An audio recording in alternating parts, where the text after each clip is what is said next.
అనుదిన అరుణోదయ స్తుతి కార్యక్రమంలో అనుదినము మాతో కలిసి దేవుని స్తుతిస్తున్న ప్రియ సహోదరి సహోదరులందరికీ మన రక్షకుడును ప్రభువైన యేసుక్రీస్తు నామములో హృదయపూర్వక వందనాలు తెలియజేస్తున్నాం. నేటి ఉదయకాలం ముందు మన స్తుతి అంశం అందరికీ పైగా ఉన్న ఆశ్చర్యకరుడు. అపోస్తలుడైన పౌలు ఎఫెసీయులకు రాసిన పత్రిక 4వ అధ్యాయం 6వ వచనాన్ని చదువుకుందాం. అందరికీ తండ్రి అయిన దేవుడు ఒక్కడే, ఆయన అందరికీ పైగా ఉన్నవాడై అందరిలోనూ వ్యాపించి అందరిలోనూ ఉన్నాడు. అయితే మనలో ప్రతివానికి క్రీస్తు అనుగ్రహించు వరము యొక్క పరిమాణం చొప్పున కృప ఇయ్యబడెను. ప్రియ సహోదరి సహోదరులారా, ఈ మాట పౌలు గారు ఎఫెసీయులకు రాస్తూ చెప్తున్న మాట. ఏమని చెప్తున్నారంటే, దేవుడు అందరికంటే పైన ఉన్న దేవుడు. ఇది ఆశ్చర్యం. ఆశ్చర్యం అంటే ఏంటి? మానవ జ్ఞానానికి, మానవ ఊహకు అందనిది ఆశ్చర్యం. మనం ఎంత ఎత్తు ఉండగలం? ఒకవేళ మనం ఎత్తుగా ఉండాలంటే ఎత్తైన భవనంలోకి వెళ్ళి ఉండి నేను ఎత్తుగా ఉన్నానని చెప్పగలం, అంతవరకే మన శక్తి. లేదంటే ఏ విమానాల్లో గాలి ఎగిరే ర్యాకెట్స్లోనో వెళ్ళి ఎత్తైన ప్రాంతంలోకి వెళ్ళి ఆ ప్రయాణం చేస్తున్నప్పుడు నేను చాలా ఎత్తుగా ఉన్నాను, అందరికన్నా పైగా ఉన్నాను అని చెప్పుకుంటారు. ఎంతసేపు? కొన్ని గంటలు. లేదంటే అంతరిక్షంలోకి వెళ్ళి కొంతకాలం ఉండి మళ్ళీ రావటం, లేదంటే గతించిపోవటం. కానీ ఇక్కడ మనం అనుకుంటున్న ఈ సబ్జెక్ట్, మనం చదువుకున్న ఈ మాటను చూసినట్లయితే, ఈ వాక్యము దేవుణ్ణి నమ్ముకున్న బిడ్డల గురించి ఒక ఐక్యత గురించి చెప్తోంది. పౌలు సంఘం ఐక్యతగా ఉండాలని చెప్తున్న సందర్భాలు పై వచనములో మనం చూస్తే, 4వ వచనంలో చూస్తే, శరీరం ఒక్కటే, ఆత్మ ఒక్కటే, నిరీక్షణ ఒక్కటే, ప్రభు ఒక్కడే, విశ్వాసం ఒక్కటే, బాప్తీసం ఒక్కటే, అలాగే తండ్రి అయిన దేవుడు కూడా ఒక్కటే.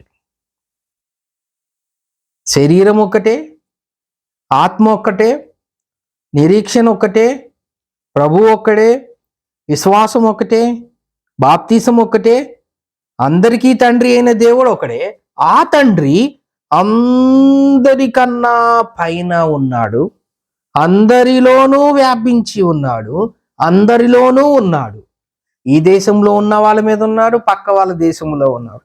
ఈ ప్రాంతంలో ఉన్న వాళ్ళ దేనిలో ఉన్నాడు, వాళ్ళ పక్క ప్రాంతంలో ఉండిన వాళ్ళు ఉన్నాడు. అందరిలో వ్యాపించి ఉన్నాడు, అందరిలో ఉన్నాడు, అందరికీ పైగా ఉన్నాడు.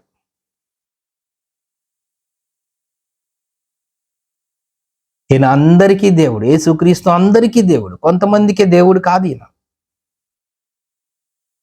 ఆయన తన పిల్లలందరినీ సమానంగా ప్రేమిస్తాడు.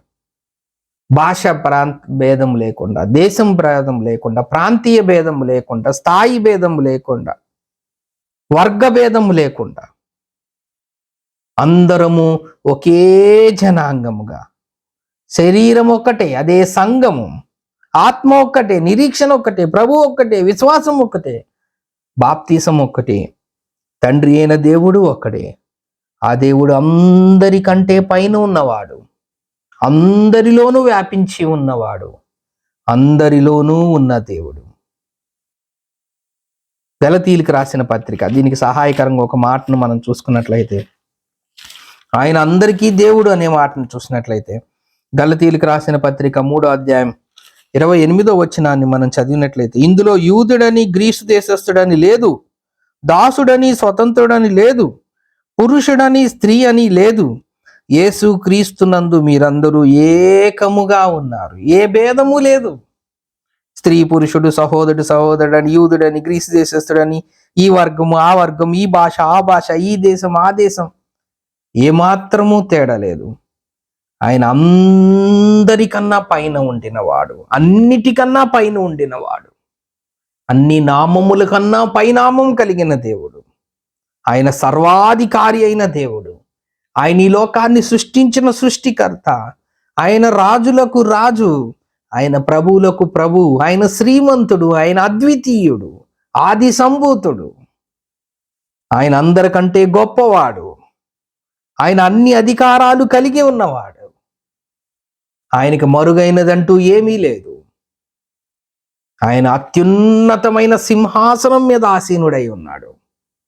ఉన్నత లోకమందు పరిశుద్ధ స్థలముల్లో అత్యున్నతమైన సింహాసనం మీద ఆయన ఆసీని ఉన్నాడు. ఈ భూమి మీద కన్నా అన్నిటికన్నా, ఆకాశం కన్నా అన్నిటికన్నా, సూర్యచంద్ర నక్షత్రాల అన్నిటికన్నా, అంతరిక్షం కన్నా అన్నిటికన్నా అందరికన్నా ఆయన పైనున్న దేవుడు. అలాంటి పైనున్న దేవుడు మన క్రిందకి దిగి వచ్చాడు, మన మధ్యలోకి వచ్చాడు, మనతో ఉన్నాడు. నశించిపోతున్న మనల్ని రక్షించటానికి ఆయన తన ప్రాణాన్ని అర్పించి తిరిగి లేచాడు. మళ్ళీ అందరికన్నా పైన ఉన్నాడు. ఆయన నమ్ముకుంటూ ద్వారా మనకు ఇచ్చిన ధన్యత ఏంటంటే, మనం కూడా అందరికన్నా పైన ఉన్న ఆ పరలోక పట్టణములో వాస్తవ్యమయ్యే గొప్ప ధన్యతను దేవుడు మనకు అనుగ్రహించిన దాన్ని బట్టి ఈ ఉదయకాల సమయమందు మనం దేవుణ్ణి ఎంతైనా స్తుతించవలసిన వారంగా ఉన్నాం.